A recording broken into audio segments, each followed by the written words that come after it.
I mean, he keeps a nice house. Look at his house, I Linda. know. Would you want those people living next door? I No. wouldn't. Oh, is it that time? We're almost 1 minute. Where's everybody? Who are we missing? Jill? Jill. And, You. Well, we got a quorum, so. we have a spectator. One person that. Okay. This ought to go quick tonight. Hi. Did you see it work at State Farm? No, that was really. But you did. See how you remember? Man, you got a good memory. I don't know names, but okay.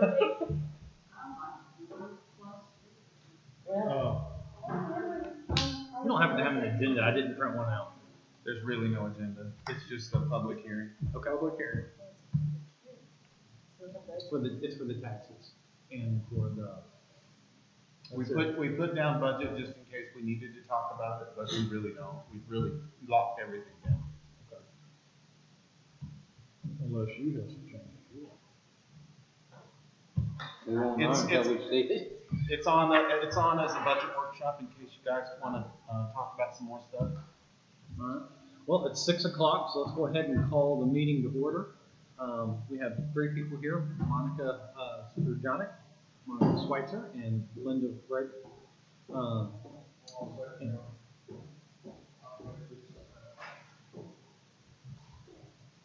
The flag would be nice. There we go.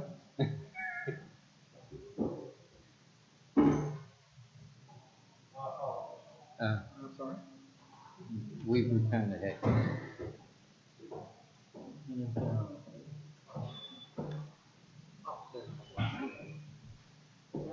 And Jill Cox, present.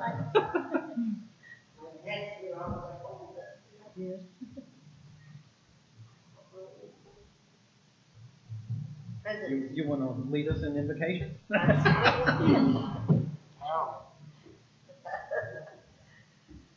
Lord, we thank you for a beautiful day here in Central Texas. Thank you for the opportunity to gather and make plans for the future of Granger, lead, guide, and direct decisions that we make. Be with those still recovering from Harvey, those in the path of Irma. Take care of those first responders and people that are there to help all these others. Be with our loved ones near and far, with those who are in need of your special care and attention. In Jesus' name we pray. Amen. Y'all join me in the pledge. I pledge allegiance to the flag of the United States of America and to the republic for which it stands, one nation, under God, indivisible, with liberty and justice for all.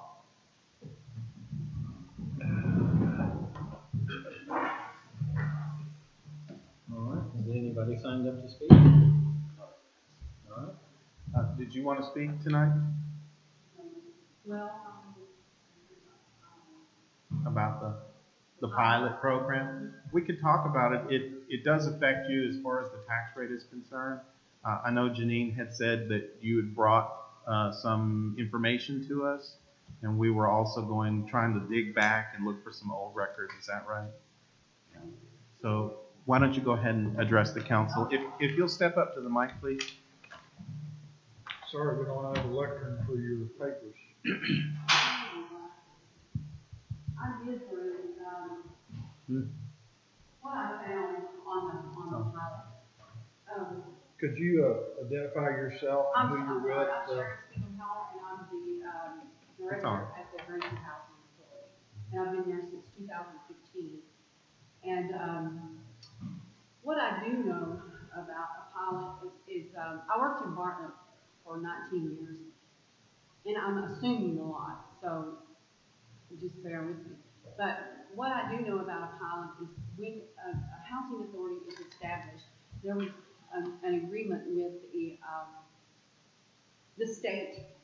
The state came to Granger and did an assessment and said, asked the Granger Council if there was a need for housing. Who, of course, Granger, like all the others, when that program came around in 68, 69, said yes, there is. So there was a cooperative agreement that should have been in that cooperative agreement, while they used the property of Granger, of the city of Granger, I don't know how to say this, it's like, an agreement was made that no taxes would be paid by the city, by the housing authority to the city for city and school taxes, and then you get exempt also from your county taxes, but that's kind of separate. And what I got from HUD whenever I couldn't find the cooperative agreement at the housing authority, is they sent me this, and does everyone want to copy this? This is just a kind of a description, and I highlighted that just so you could read that, and it's just, it was an agreement that should have been made in '69, where we wouldn't have the taxes and somewhere in there, the ball got dropped and taxes were being paid. I don't know how it was calculated, because there's a comp sheet that shows how we calculated, how we calculate that, but it's kind of written off because of the waiver that the cities normally sign. And so the year that I came in to help Mr. Lopez in 14, we got a call from the city and said X number of dollars is due for your taxes. So I looked to him because he was the ED and he paid them, and I thought, or I paid them for him. We did it together, and I was thinking then we shouldn't have paid taxes, but that I didn't know, and so when I first started, I looked for a waiver, and I found one. I think I gave him one waiver. I have a copy. This is what the waiver looks like, and I should have made more copies of it. And that's the years that was waived. But now what I'm here to ask is what to waive again by the city. So when the agreement was originally set up in '69, was it perpetual or was there a time limit on it? That's the first one. And I have touched every sheet of paper in that housing authority trying to find that agreement. And so when I contacted HUD doesn't even have a copy. And I'm thinking, well, if they're legal in the state, why not? But anyway, they said From 96 to that the city should have a copy of that. 06. I know. It would involve us going to the storage facility.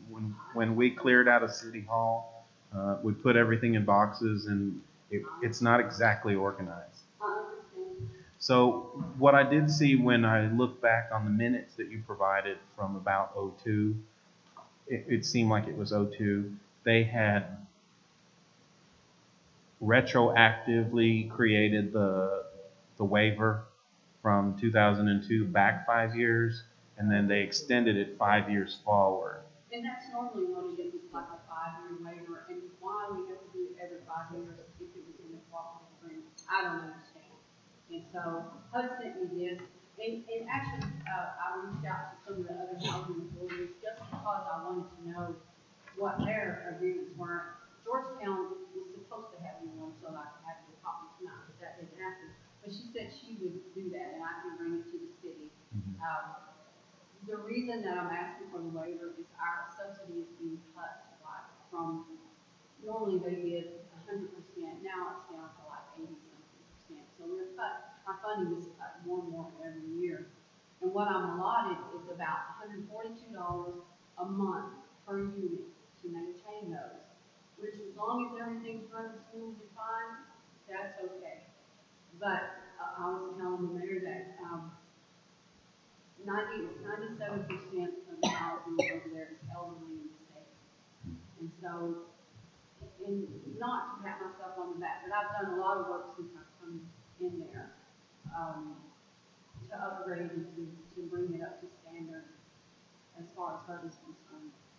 So, Is there a reason for the cut in funding? Do you know? It's the government. Yeah. So they said. Okay. I don't think the council can make the decision tonight. We have it on the agenda for Monday night. I know we looked at together a copy of how the waiver is calculated in the payment in lieu of the taxes. Personally, council, I have no problem with it, what she's asking for. I just think the council needs to see how that might be calculated. Would you be able to come back Monday night and present that? Yes, definitely. We need just a calculation sheet, Mhm. with what y'all have, yes. And then we can vote on it Monday night, because it has to be on our agenda. I do want to say that our relationship, the police department's relationship with the housing authority has grown to be a lot better since Sherry has been here, and she has taken it upon herself to remove some problems over there, which have made things a lot easier for Granger in general. Those people were helped to move to another jurisdiction completely. And that's been really good. We currently have no problems whatsoever. Thank you. Sherry, Thank you. you don't want to leave this. You need it. No, I have that. Do you have that? Yes, I do. Thank you. Thank you, Sherry. Thank you. Well, tonight we have on the agenda for the public hearing. Obviously, there's no one here. So I wanted to take a few minutes to discuss the microphone situation and the camera situation. We're getting citizen involvement, which is a good thing. But one of the complaints that we keep hearing over and over is that they can't hear us. And by standards, they should be able, since this is an open meeting, to hear and understand. They like the recordings. They just can't hear. The air conditioning is really loud. So we went ahead and used some discretionary spending, since we've been underspending our budget, to go ahead and bless the citizens of Granger with some sound equipment that they can hear everybody clearly. So that's the reason for the sound equipment. Good. And if you have any questions about it, please let me know. And everybody saw Frank's newest child outside in the parking lot. And we got the new shredder in this week too. Truck, we got our utility truck. It's already registered. We're gonna start transferring the tools from the old one and then pull it out of service for a while we make repairs on it. The new shredder is in place. We've mowed a couple areas over by the church off Oak Street. Wayne said it was fantastic. It just really made a difference. We're getting a lot more mowed in less time. So that should help us catch back up. Frank, what is the difference in size between the old one and the area that the new one will cut? I know this is a foot. bigger one. A foot? A foot, okay. Yeah, a whole foot. It's not substantial. When I went and looked at it, the old mower was inside the wheels. Okay. And then I went over and talked to Tommy Fila. And remember, I called you and you were able to get me the model number. And Tommy determined that we could go outside the wheels. And the reason is we don't have to weed Oh, yeah. as much. I got the change too. Oh, you got the chains? Okay. Well, tell Tommy thank you. Yeah, we did real good. It actually rolled out, I think it was 42. And we had to put front weights on the tractor to help stabilize it. But we got the whole weight system and the mowing unit, 42. So we went under what we 7,000, thought. which was fantastic. So We're getting there, little by little. yeah, Wayne, he told me in some cases he was having to mow the exact same strip 3 times. So this is going to make Fuel, hours. Yes. yeah, both. So so this is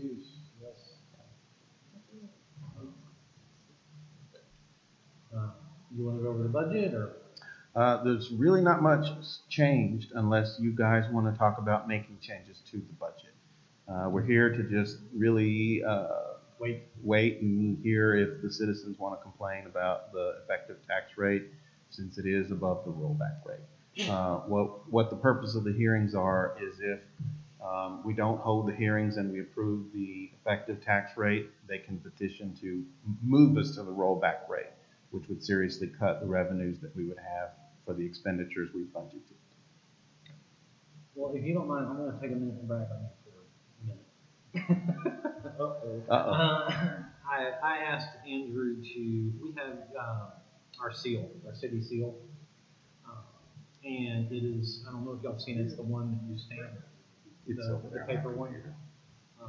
And I asked him if he could make a digital copy. And I did not know he was artistic. Yeah, I can't pull it. Oh, it's over there? Yeah, I can't pull it over here. I think I've got it on my email. I'll pass it around for you guys to see it, but I was quite impressed. And so,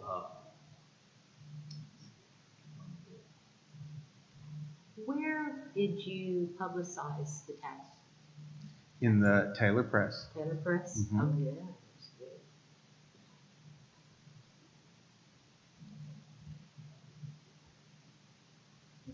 Yeah, we added a little color to it. For the oh, is it different? for the utility trucks. If you want to see it, it's over here. Okay. I just think it looks very professional. Agreed. Well, the old style one that we've been using is a generic one that's been around here in Texas for probably 40 years. Matter of fact, the first time I ever saw it was on a City of Houston Public Works vehicle. Instead of saying Granger, it said Houston. So it's been all over the place. So the signs that we're putting up on the new utility truck, and we're going to order a few more for some of the trucks. It's 16 inches in diameter, and it's basically that seal except for the outer ring is purple with white lettering, and the inside are the gold star. So it will blend in with the new police vehicle, and I think it kind of unifies the look of the city. Let's pride in our high school, didn't they? And Andrew, you did mention that the utility truck would be reflective Yes. for the safety reasons of the trucks. Yeah, since they're out at night, we want to keep the guys safe. U.S. DOT regulations require government vehicles and commercial vehicles to have the reflective lettering on. How much was our budget over? What's in the rainy day fund? What's left of it, I have to look for the numbers exactly. I couldn't tell you right now.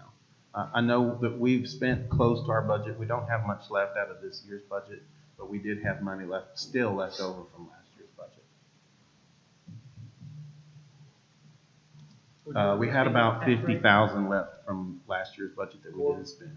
According to my How many projections, I understand only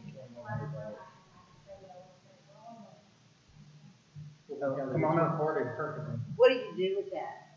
Our preference is to develop, and we're going to get into this in the next few months. Our preference would be to have an investment policy.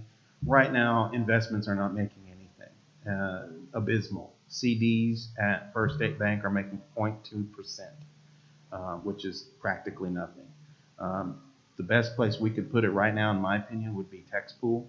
We have access to the money if we want it. It's not like a CD where you pay a penalty if it's not mature.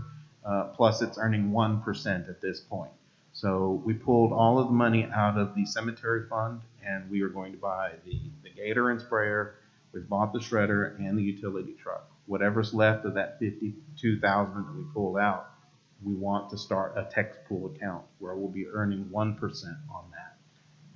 The money that was underspent last year, that's still in the budget, Mhm. does not roll over as revenues into the new year. It needs to be invested. No, you can spend that money, or you can invest that money. The preference would be to invest it. It shows that you're managing your money effectively. You're not overspending. You only want a certain percentage of underspenditures on your maintenance and operations and interest and sinking. I think we're there. So that little 3% that we're not spending, we need to be saving. If you're not deficit spending and you're putting money into a savings account or a rainy day fund or tax pool, it's going to make our credit rating a lot better over many years. Yeah. Today, we have 126,000 in the general fund. And remember, we did take was it 68,000 out to pay off closing costs? That's out of the water sewer fund. Okay. So, And we are paying that down. We're not dropping that checking account down to Right. 40,000 to pay them off. We're going to pay it off in a couple months. so it'll end up making it a little bit better. Right. So the general fund and the sewer fund, the water sewer fund, they fluctuate differently. The general fund is a bell curve. Okay, generally speaking, we get a little bit of court revenue. We get some building permits, some pet tags, copies, faxes, general fees, cemetery fees throughout the year. But the bulk of, and sales tax, of course, but the bulk of the money comes from property taxes.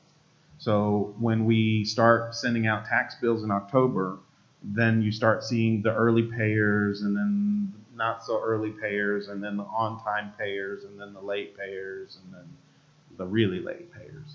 So from October 1st through September 30th, you'll see it ramp up in January and start tapering off after February.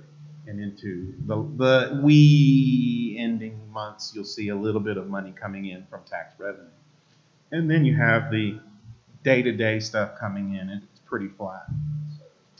That's the general fund. The enterprise fund operates quite differently. It's more like a sine wave. Okay, you got the revenues coming in from the utility bills. Those go out on the 1st. They're due by the 15th. The bulk of the charges that we send out come in on the 15th, and then we start paying bills out of it. We transfer some of that money into the interest and sinking. We start paying bills, and then we also, the payroll goes over to the general fund for that month. So that drops that checking account back down. So you'll see it extend up to 250,000, 275,000, depending on the month, whether it's a dry month or a summer month or a winter month. And then it comes back down as we spend the money for that month. So it does a little bit of this. It trends to the positive now. So you see a little trending as we hit the low point in the month, at the end of the month, before bills go out again, you'll see it drop, but it's higher than the month before by just a little bit. So it's doing this. So that's how the checking accounts look throughout the month. I was really happy with the budget, and I think you did an awesome job on working on it. Collectively, all three of you did a great job working on your figures and figuring out a way also to save us money. Throughout the year, you have saved money, as well as you too, Chief. I know that Frank's saving us a lot of money on materials and chemicals and things of the nature that we used to spend money on. And I really want to, even though I know that we've considered raises already, but there was a line on my wish list that included a merit bonus during the holiday season. And I personally would support adding that into the budget for our management. I truly appreciate the hard work, the dedication, the service, and I would like to see that included. I don't know if anybody else is willing to consider that. I'm in agree. Things have definitely improved, 100%. We got y'all hired in at a very reasonable rate.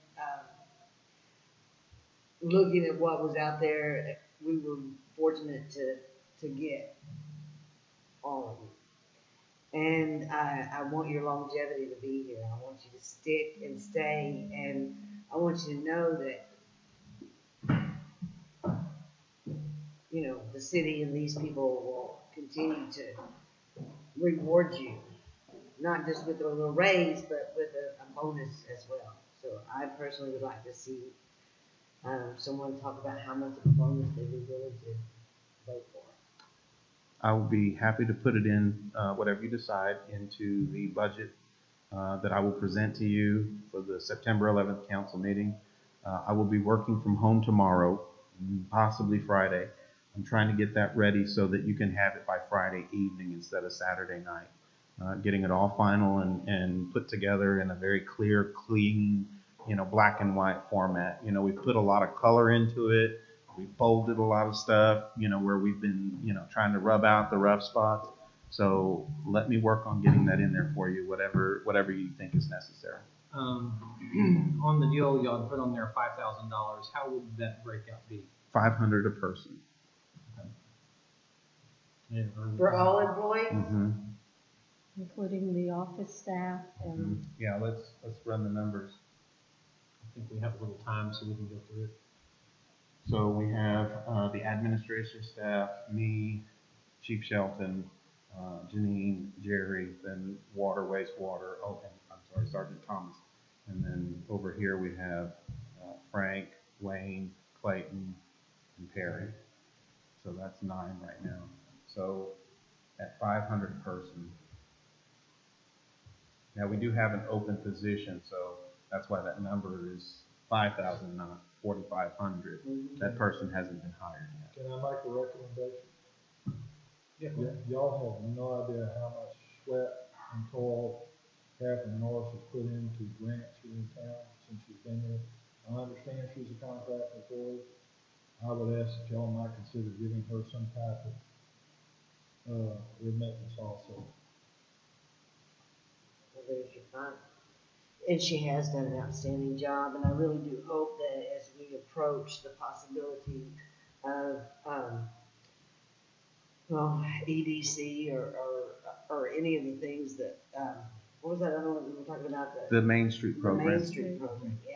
If we approach that possibility that we would need a grant writer, and boy, she's the one to have. She's very talented. On top of it. I've had to do grants myself, both at the city of Houston and Blanco County. And I'm gonna tell you right now, I would rather all y'all just go ahead and shoot me now than ask me to do another, okay? She's got the talent, she's got the ability, she knows where to go look for this stuff, and she can keep a good reigning handle on the requirements to administrate those grants too.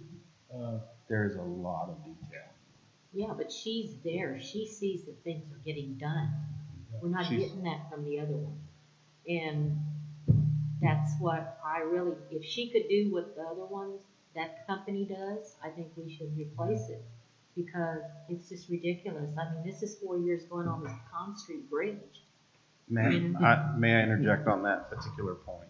One of the things that frustrate Frank and I greatly with that particular project, the line in the ground should have been considered as part of the project itself. The hoops that we've had to jump through to get the valves fixed and the line cut and the tie-in made in preparation for the actual work, that was Could have been done a long time before they broke ground. right. Yeah, and I mean, she comes to the meeting, she gives us a thorough report. The She other was one all doesn't over do those that. masons on that Yeah, and I project mean, over there at City Hall. yes, I'm And- with and- you. She and- deserves and I something. want to say this in Andrew's defense.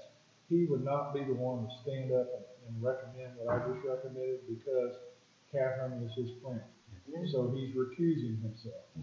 I did it fully well knowing that he wouldn't do that, and I did it for a specific purpose. This woman has come here at Andrew's request. She's working at below contract rates for where she could work somewhere else.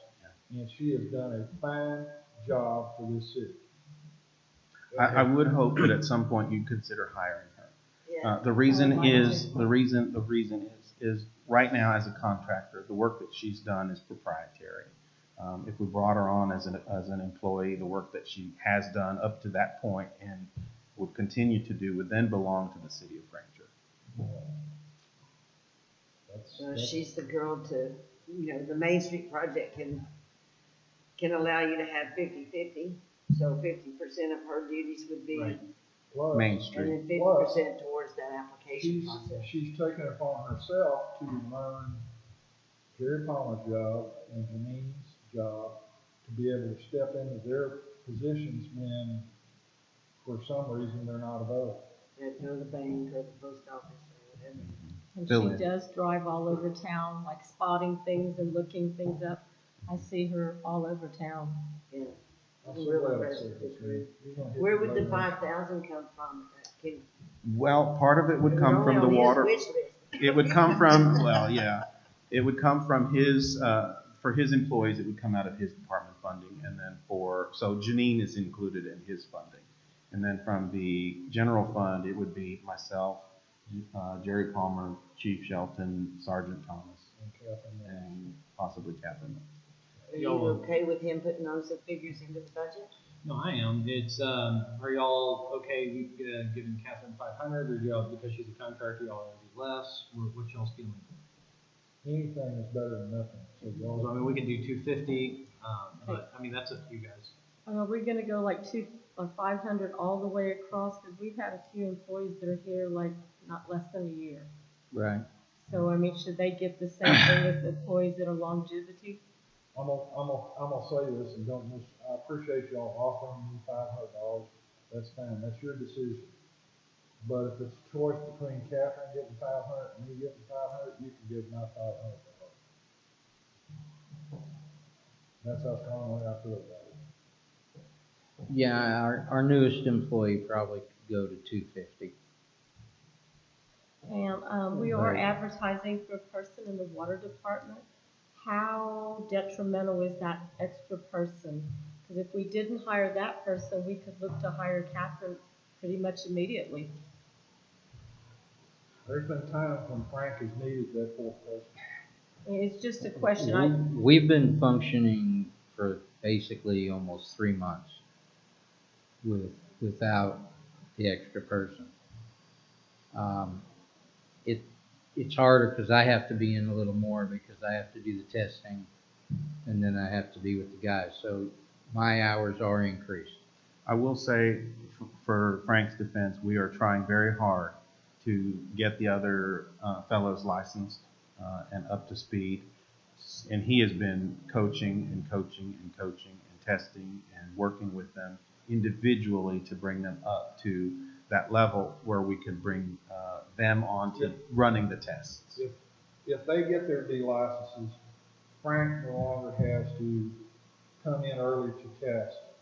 Frank no longer has to come in on weekends to test, stuff like that. It just makes it a lot easier when you've got another licensed individual around that can pick up some of the slack. We don't want Frank falling over with a heart attack. There is one thing. I did receive a letter from TCEQ. We are changing regulations into the section of the 30, which covers all of us, our utility department. So I'll have to see how that rings out, because it may be we have to have C doing the testing. It may be I can let them, but they can't adjust. And we have to see how that works. You got that regulation letter changed today, right? Yep, I just received. So we haven't had a chance to digest No, we it. don't even know what it is for sure, because they have an open forum. Next week? Monday. But My personal feeling is we need another person in the water department, because if anything, it is a hazardous job, and the potential for somebody to step into a hole and break an ankle and be out 6 weeks. What if you have 2 major leaks at one time? That would leave us in, I think, a precarious situation. Whereas we know we can function with 3, but I think 4 is, and then we can get somebody licensed up. And I think taking our time and identifying a good hire that can get licenses, at least C licenses, that will save us contract fees, and allow Frank to actually have a vacation once in a while. We're trying to get there, yeah. I mean, this is important because otherwise you can get people to burn out. Yeah. And my personal feeling is I think having that person is needed. Aren't we paying that 4th person out of the street tax money? Yes. yeah, And that's required street person. Right. So that's that half penny. And how much longer do we get that money for? 1 more year. You're saying on top of getting it into the election process when it's required to ask for it I think again? we have to ask for it again in May. Okay. We need it. And I that's, know, we need to make sure it gets on the ballot and we get to continue with that. and that's something that we're gonna have to, as a council, I feel we're gonna have to educate the city on where that money is going. Because it took a while for people to see, the money went to the signs. The money went to mowing. The money went, and there was a lot of turnover and issues, and now that we're settling down, but the asphalt, which is expensive. Yeah. And so, but Very visible. it's visible. It is, I've seen more asphalt in the last 2 months than I've seen in the 3 years before. we put Or, can you- close to 3 loads of asphalt down this summer, and we're done. We finished our last pile because the heat's gonna lose us, and like I said, best time to put it down is between 85 and up. You gotta have that heat for it to stay. Otherwise, we're gonna be right back putting it, we don't wanna do that, so. We pretty much wiped that out today. There was 2 complaints about the Dusky Road, so we went ahead and fixed that for them. Well, amongst us, I want to ask, just so that Andrew doesn't go to the work of doing this, is there any way that we can say, I support it collectively? well, Yeah. Because I we mean, don't, I say we put it on there, and I know we can't hold. You can't poll, but you can say what you want.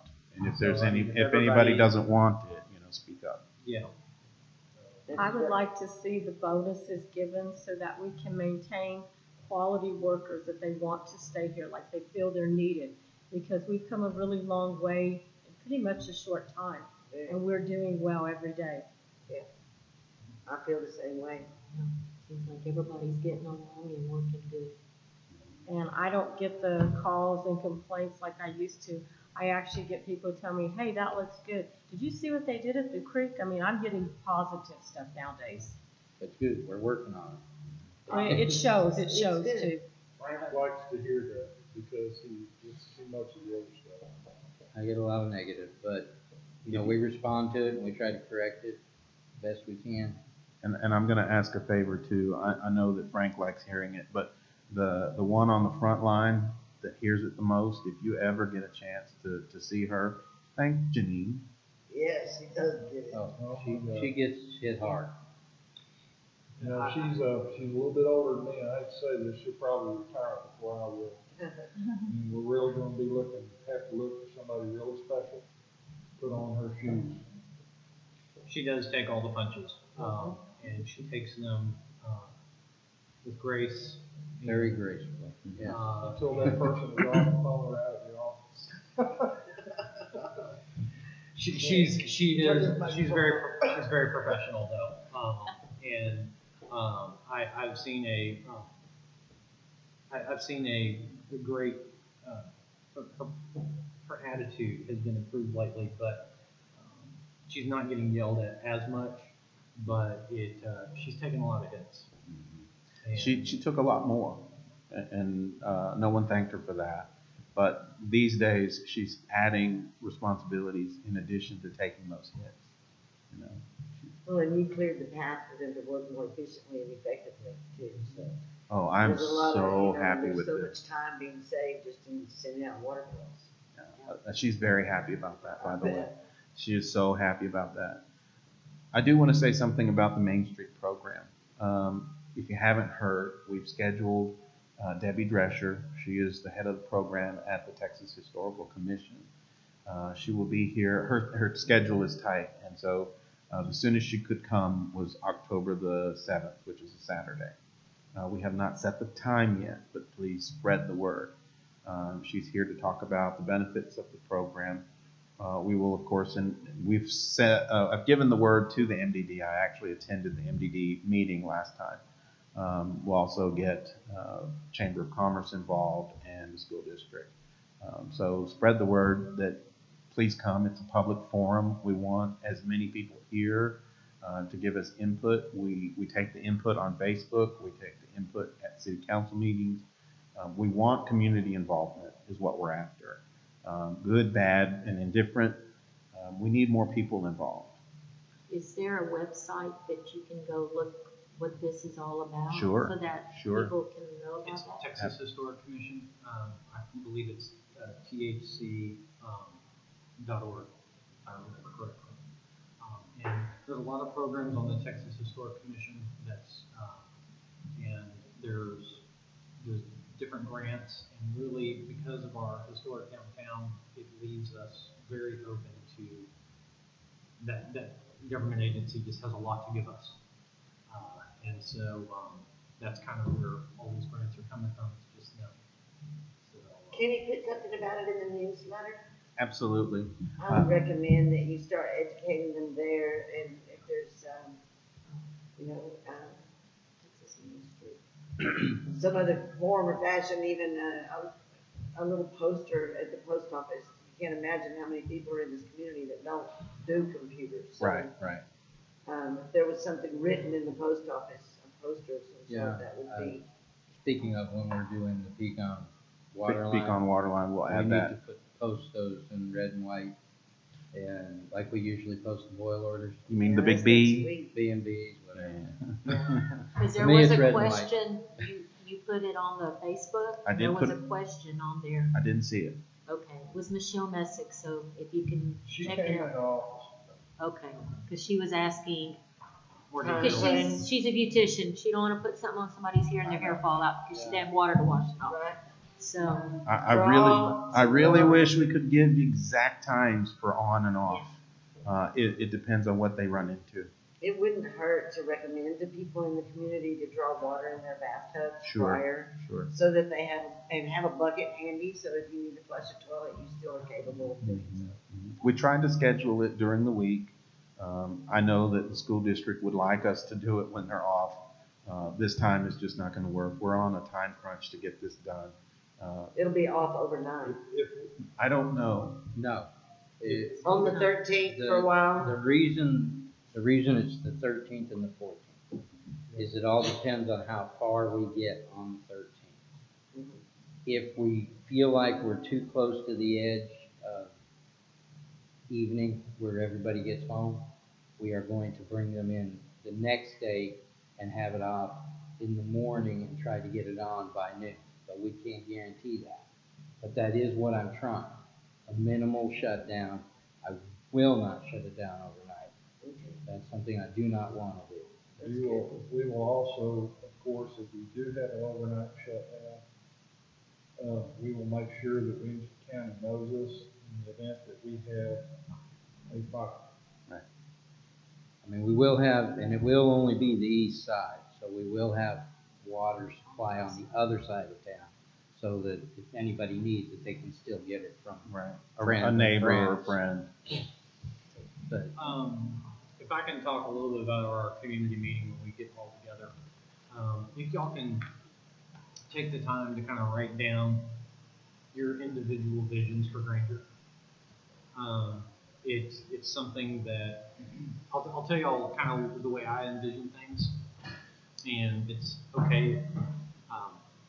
Not everybody's going to agree with each other, and that's the point of the meeting, because we want to kind of get a consensus of where we want our town to be. And so my personal hope for Granger is I don't want Granger to turn into a sprawling metropolis that has box stores everywhere. And that can happen very easily. And I'm going to reference Hutto.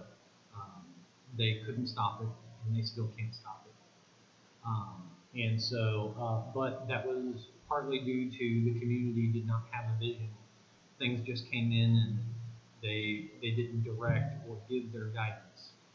And so, what I would personally hope is I would like to see a lot of privately owned businesses or boutiques downtown, in and around Granger, like the Orton's and the brewery, and the different restaurants here in town. They're all locally owned, no chains.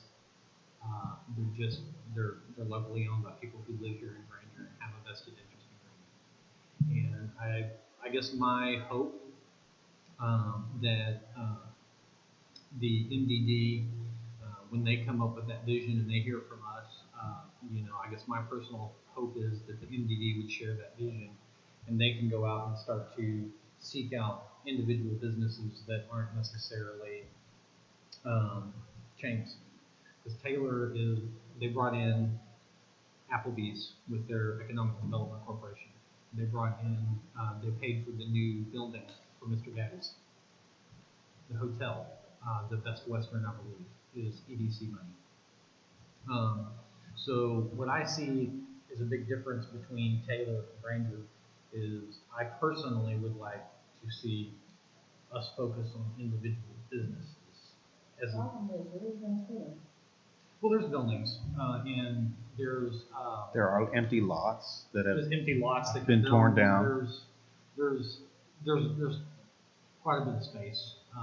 And we can be very creative with this. Yeah, there's a lot of different things that we can do, but us, and really that's not even really our deal to worry about. It's for us as a council and as a community to say this is what we want, and then that's for the individual business owners to figure out how they're going to make it happen. And I will say, I don't mean to interrupt you, Mayor, Go ahead. but with regard to the MDD, they have a lot of flexibility.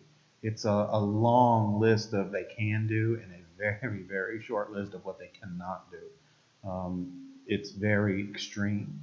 And they are only limited by their imaginations as to what they can do. For example, the Lion's Den. They can offer tax abatements to, let's say the Lion's Den was thinking about closing because they're not making quite enough money. They can offer tax abatements to the Lion's Den to keep them. That's very short, simple, sweet, easy solution that they could do today. There are a lot of other economic opportunities that they can offer. They can offer up loans. They can offer up grant monies. They can hire somebody to actually full-time address the concerns of economic growth and development. I do need people that are willing to work with me on where businesses are going to end up going. As small farmers and big farmers alike around Granger within the ETJ and beyond, as they continue to start selling off properties, they get unable to take care of the land that they have. They're either going to lease it to a large farmer, or their descendants are going to decide that this is too complex and that they want the money now. So you get somebody middle-aged, 45 to 55, and their parents are no longer able to manage the farm, whether it was, farmed by a corporation or individually. They have 6 siblings that are all in that age range. They all want some part of it. They have bills to pay. They have college kids that they want to help through college. They look at it as fast, easy money. And if I can speak to that a little bit, Williamson County is going up on property taxes.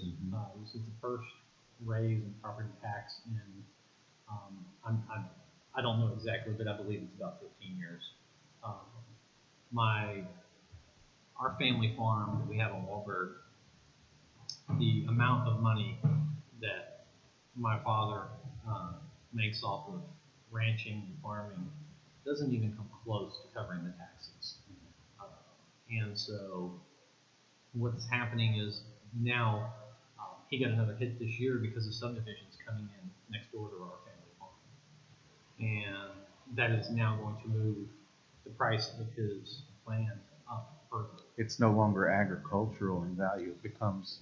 and my parents, they've talked about selling because of the cost. Land in that area now is going for about $38,000 an acre.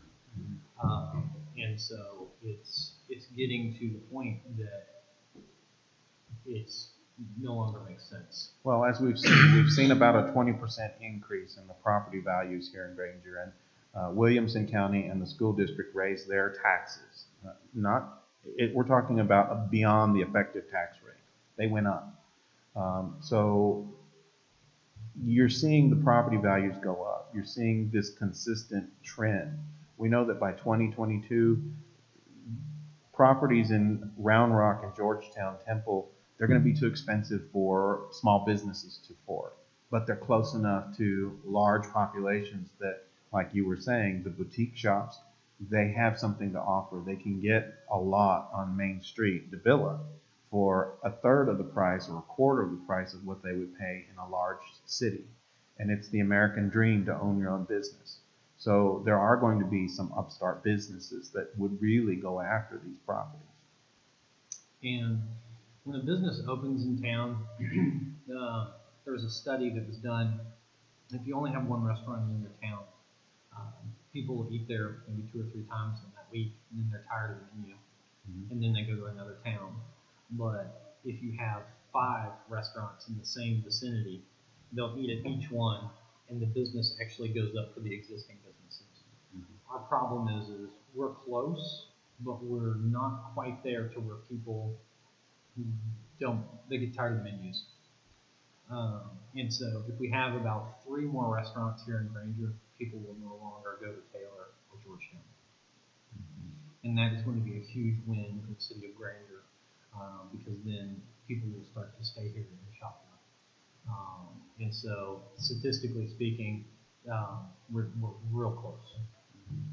I think the Highway 29 move is going to affect us. The RV park with 85 sites, 2 adults per site, year-round occupancy.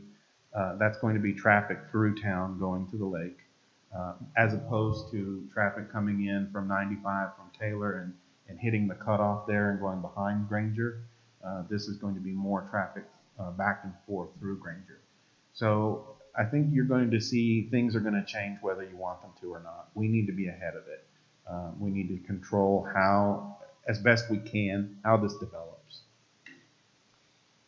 Does anybody have their own personal things they would like to see at all? Drainage and infrastructure, to me, I would certainly love to see the growth and the businesses come, and I would love to see the people in the community support those businesses.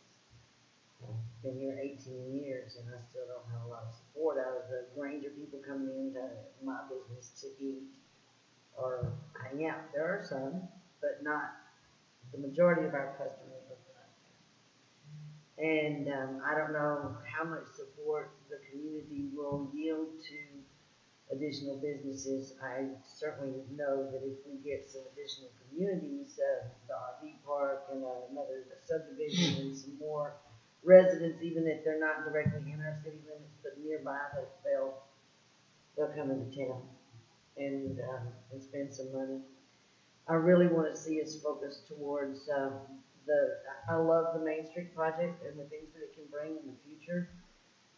And I certainly would love to see us beautiful and historically built downtown, but I really want to not flood the southeast side of town, and I really want to see the ditches drain, and the streets are a mess. There's nothing you can do about the streets until you do something about the infrastructure, and that's just going to have to happen. And we've got our treatment plant. Those are the kind of growth things that I want to plan and see that we have money saved for and are capable of handling any kind of growth that may ever want to tap into it. Right. A lot of the icing on the cake in the downtown district is beautiful, but first we need to bake that cake. Well, one thing I have reached out to is the General Land Office has a grant for drainage. And I have started the process to do that.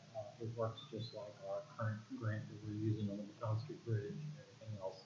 I believe it's about $300,000 to $400,000 that's administered through the county. And so I have been working on that. And so those will be grant dollars only for drainage. And so something that we're going to have to decide with our, I guess we'll dump this on Frank, is what drainage issue is where we need to start first. I would say the first place I would start is Lamb Street. Yeah. And try to set it up like we've got the village, where we've got the underground drainage. I think if we could do that, we would please a lot of people. And at the same time, solve a lot of flooding issues. I want to address what Ms. Cox said. I feel like my job, you've got 2 arms of the council, okay? You've got your economic MDD arm, and you've got your infrastructure arm. We're maintenance and operation, finance and infrastructure. So that's my job, what you just said.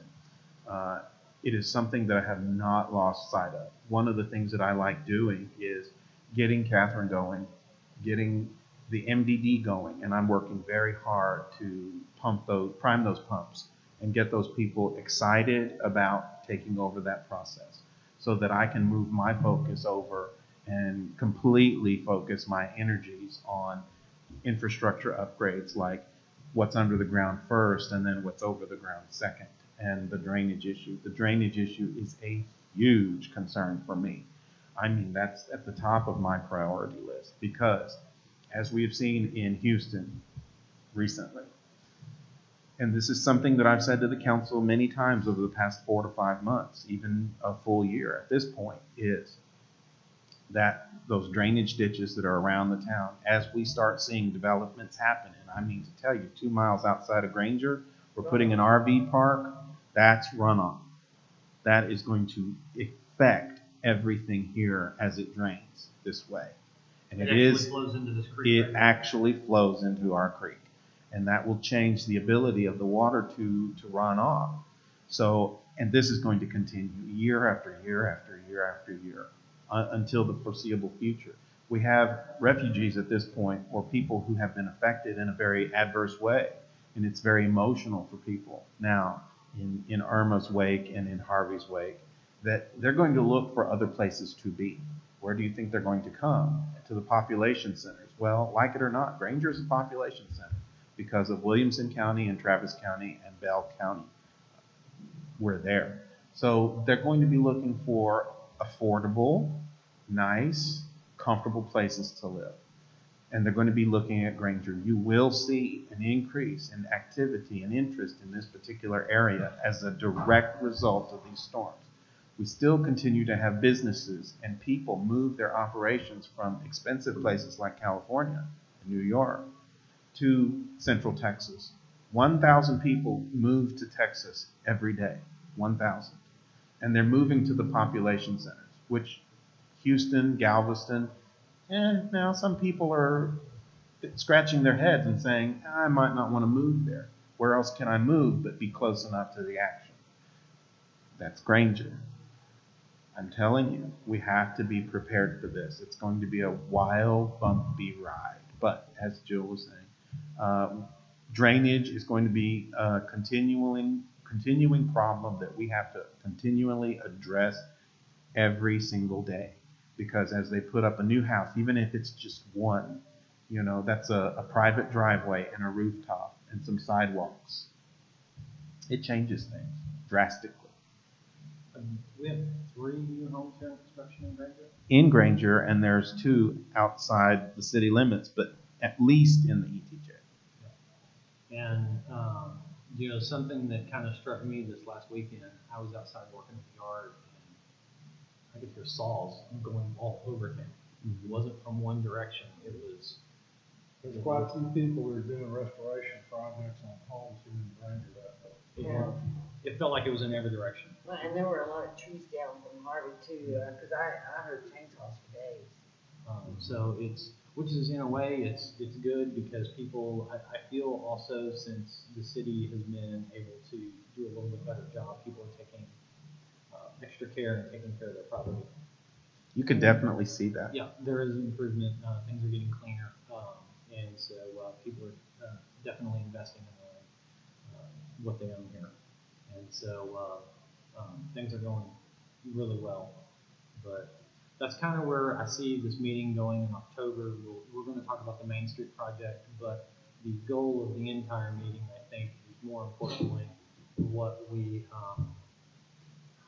want as citizens of Granger.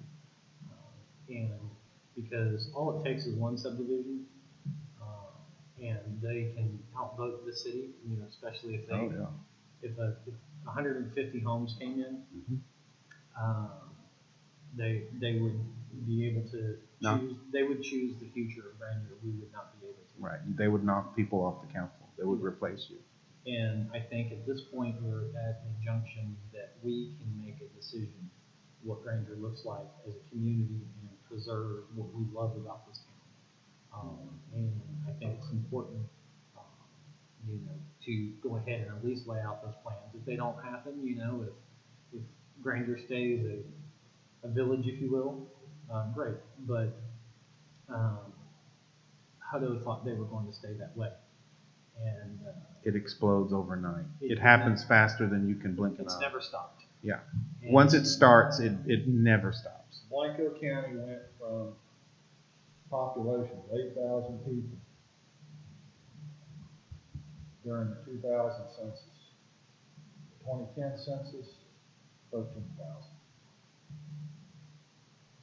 They're rapidly approaching 25,000. It could happen. Oh, it will happen. We are at the precipice of it. We need to be prepared for it. It should not be a surprise to anyone on council that it is coming. It is going to involve a lot of hard work and a lot of decisions that we have to make in a very short period of time. I will be presenting to council in a month or two annexation plans. We will also be having workshops with the community leaders of the MDD, the school board. We will be sharing our plans as far as where we would like to see the growth happen, where we would like to see manufacturing, where we would like to see small businesses, where we would like to see residential developments, because it makes the most sense for the residents who are here and for the infrastructure that we have. Those are the kinds of plans that I will be working on. My hope is that we get a really strong MDD that can take over the economic developments portions of all of this, so that I can strictly focus on the infrastructure as is my job. Frank, I'd like to see the drainage addressed at West of Villa and Brazos Street. That's a very high traffic area. We have 2 churches, the big hall, lots of events going on, bingo Sundays and Tuesdays, and that's a big problem area when it rains. It's Right here. right here. I mean, they've actually blocked the road off, people moved the barricade. The fire department has pulled cars and people out of it because it becomes bad. For that. Yeah. They, That's been like. if you stand back and look at that intersection, it is a pool. It is. It's set up like a pool. Yeah. The only thing we could possibly do is try to raise those roads out. That would be a grant project. And because it Then you're gonna be. literally dives down and then comes out. So Yeah, well, basically what we did with Davila, with the under drainage, would be what's required right there at that intersection. You need a storm drain. We need a storm drain system that will go right to that waterway that's running right there. we do have an option for it. There is a grant that Rockville is currently doing. It's a $2 million grant. That's the one I spoke about that has a $200,000 that we have to kick in. That would be new sidewalks, and they could restore the brick streets. When the streets are up, being restored, we would raise the street. We'd probably need to raise it about 2 foot. In that intersection, you'd probably have to go up about 3. But that, because down, It goes, yeah, where that flows is there's a big hump of dirt right here, and it's supposed to flow to the left, and then it comes down, and there's a Y right behind my house, and the drainage ditch that comes in from all the fields comes in like this, and then that Y comes in. And what happens is when it rains really heavily, that flows, but you can look, if you're right there on 971 looking at the church, and there's not much, it's almost flat. And so it flows, but not as rapidly as you would hope. And yeah, there's no. part of that is because this is just so low. It is, it's just, it was designed too low, I don't know why they did it, but It's when always they been laid, that way. when they laid out that Look new at our highway, they pictures, just didn't think about it. And And It it's was probably good. sunk some over the years. I agree. it does Settle need to right be there. raised. I grew up on this in 2000. It's always been that way. Yeah, so I think, if, when we get in if our sales tax, if we are able to get some businesses in here and we have a extra sales tax, and I haven't verified this, I need to make some more phone calls, but part of my hope is maybe the MDD might be able to kick in toward that grant. I don't know if that's even possible because that starts to muddy the waters. It does, and the way the state looks at it, okay, chapter 380, everybody. That's the chapter you want to read of the Texas Local Government Code. It allows the MDD to make negotiations and offer contracts of all kinds. Offer city services, offer city facilities, grant money, loan money, you name it. It offers the opportunity for the MDD to make that offer on the basis of increasing the economic health, vitality, and growth of the city. So if you can justify it in that sense, does this increase the economic vitality, health, and wealth of the city as a whole, then you can justify just about anything. And if you use as a case study Natchitoches, Louisiana, they restored their brick streets and their economic engine, if you will, downtown exploded just because of the brick streets. Okay, these brick streets, are you talking about both sides of the track? Do you realize that's a state highway? Are they gonna let you do that? So what it is This side is a county road. I know, but the other side's a state highway. Yeah, the other side's a state highway, so you'd have to have permission from TxDOT to restore the street on that side. On this side, you'd have to have permission from commission. How far down would you brick? Well, the Right. determination is the grant is about $2 million, and so we would have to get bids to. I mean, we might not. I think the focus would be sidewalks because that is going to be a more direct effect on businesses, and in my opinion, because our sidewalks are kind of shoddy, and Safety hazard? yeah, well, but I mean, you look at downtown Taylor and you look at Bartlett, the sidewalks are nice and it makes it easy to walk. It just looks more inviting. And so we would obviously have to get a bid to see how much we could get done.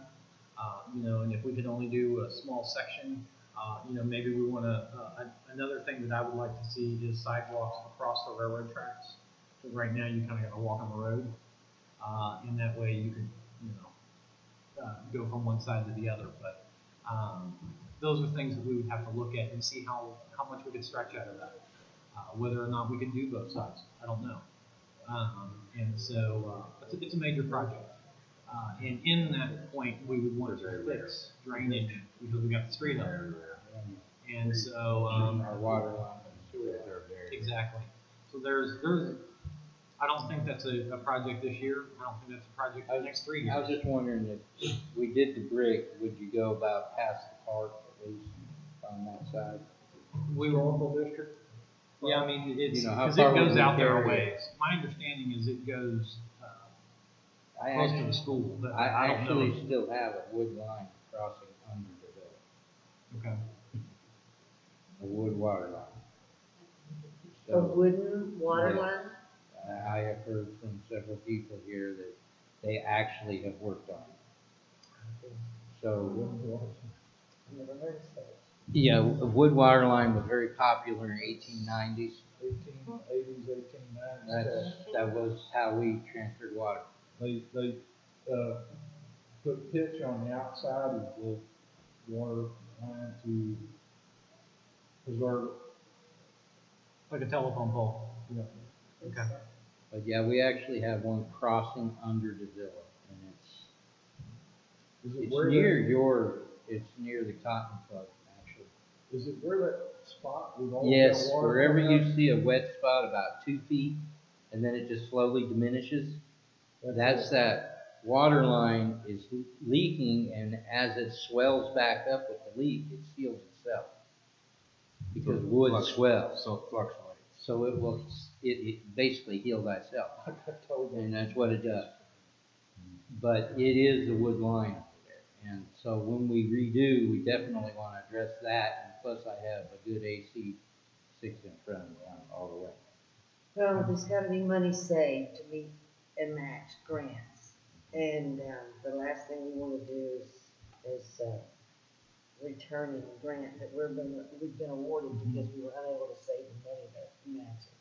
I mean, a project of that scale, I mean, it could be 10 years out. Yeah, I and mean, it can it take a really- while once you'd have time during the course of it to save money. Go ahead. Andrew. So what we need to do with everything we're discussing here tonight about these projects and grants that we'd like to see and how much we might have to match on those go into our master plan.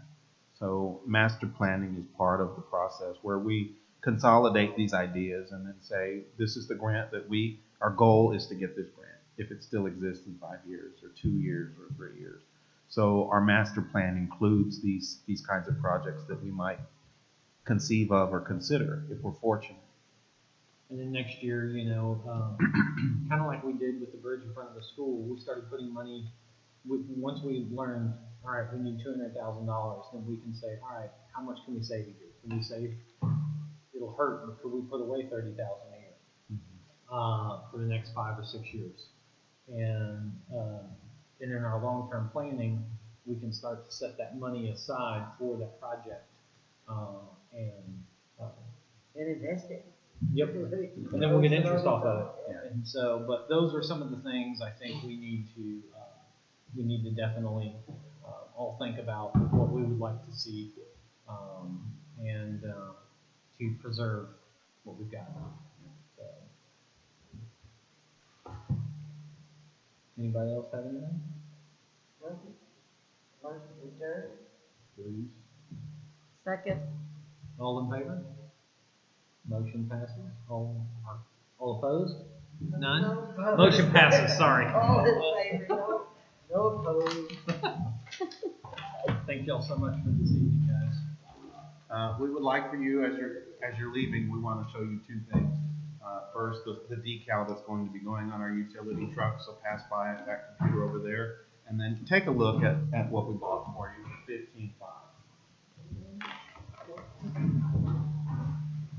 I found that puppy while I was He done went and bought that truck. It doesn't Look turn at off. that. It turns off since Where'd we y'all don't get work it? 'Cause I saw it yesterday.